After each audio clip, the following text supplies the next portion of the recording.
Shalom, selamat pagi, selamat hari Minggu, saudara yang dikasihi Tuhan. Kiranya berkat, damai sejahtera, dan sukacita dari Tuhan Yesus Kristus senantiasa menyertai saudara sekalian.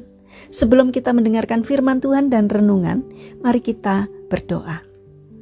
Tuhan Yesus yang baik, sungguh kami mengucap syukur atas kebaikan dan kemurahan-Mu, karena Engkau Tuhan yang tak pernah meninggalkan kami.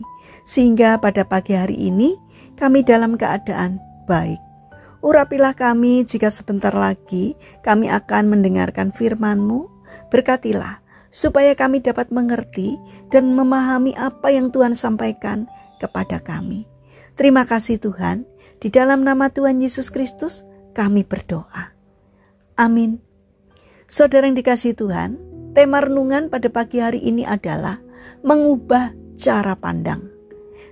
Bacaan diambil dari Kitab 1 Tesalonika pasal 5 ayat ke-18. Demikian sabda Tuhan. Mengucap syukurlah dalam segala hal, sebab itulah yang dikehendaki Allah di dalam Kristus Yesus bagi kamu. Saudara yang dikasihi Tuhan, ada seorang gadis kecil hidup di sebuah rumah yang sederhana. Seringkali ia merasa menyesal dilahirkan di keluarga miskin seperti itu. Apalagi ketika ia melihat ke seberang lembah, di mana terdapat sebuah rumah besar di bukit dengan jendela yang terbuat dari emas berkilauan tertimpa sinar matahari. Gadis kecil itu membayangkan bagaimana senangnya jika ia dibesarkan di rumah dengan jendela-jendela emas itu dan bukannya di rumah kecil seperti yang ia tinggali saat ini. Sekalipun ia mencintai kedua orang tuanya, dia tidak pernah bisa menghapus keinginannya untuk bisa tinggal di rumah besar dengan jendela emas itu.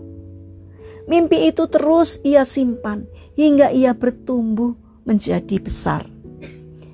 Suatu hari ketika ia telah cukup besar, ia ingin berjalan-jalan keluar dari pekarangan rumahnya.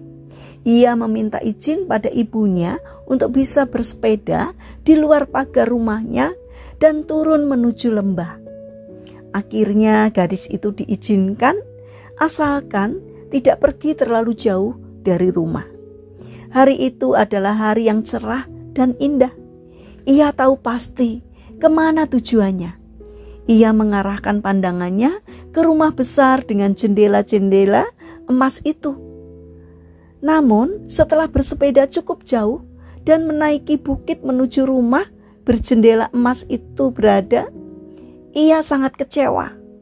Setelah dilihatnya dari dekat, ternyata rumah tersebut tampak tidak terawat. Dan jendelanya pun tidak terbuat dari emas, bahkan terlihat kotor. Rumah itu tidak tampak seperti yang ia lihat selama ini dari jauh.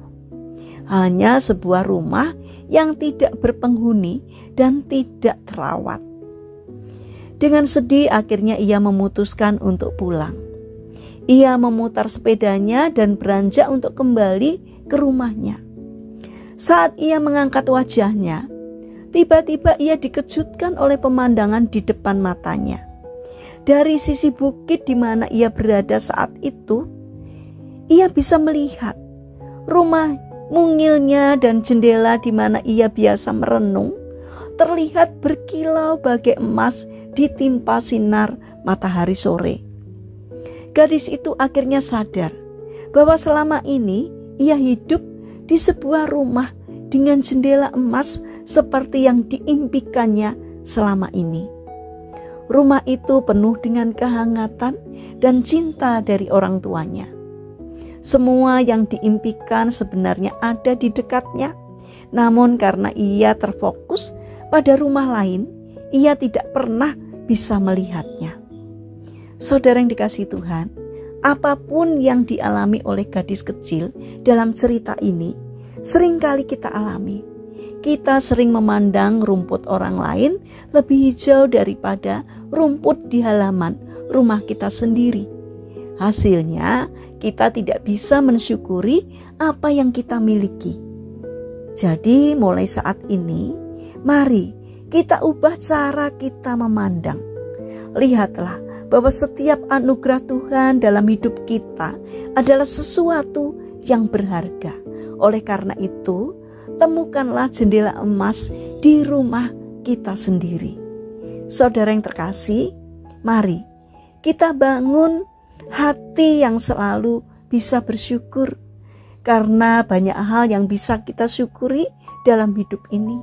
Karena sesungguhnya Tuhan sangat baik kepada kita. Mari kita berdoa. Tuhan Yesus yang baik, ampuni kami karena kami sering tidak bersyukur atas apapun yang Kau berikan pada kami. Kami sering lebih ingin menjadi seperti orang lain daripada menjadi diri kami sendiri. Hal inilah yang mengakibatkan kami sulit untuk bersyukur. Ubahlah pemikiran kami agar kami yakin bahwa apa yang ada pada kami adalah yang terbaik dari kepunyaan orang lain. Bapa yang baik, saat ini kami berdoa untuk saudara-saudara kami yang mengalami sakit dan lemah fisik. Kami mohon belas kasih dan kemurahan-Mu. Kiranya Tuhan berbelas kasih untuk menjamah dan memberikan kesembuhan.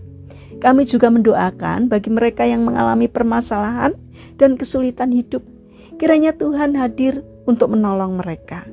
Kami juga ingin menyerahkan untuk setiap rencana dan aktivitas kami kepadamu. Berikan ketekunan dan semangat kepada kami dalam menjalani aktivitas kami hari ini. Kami memohon kiranya Tuhan yang memberkati setiap hal yang kami kerjakan hari ini. Terima kasih Tuhan atas setiap kebaikan dan kemurahan-Mu. Dalam nama Tuhan Yesus kami berdoa. Amin. Puji Tuhan, saudara yang terkasih, kiranya firman Tuhan dan renungan hari ini dapat menjadi berkat bagi kita semua. Haleluya.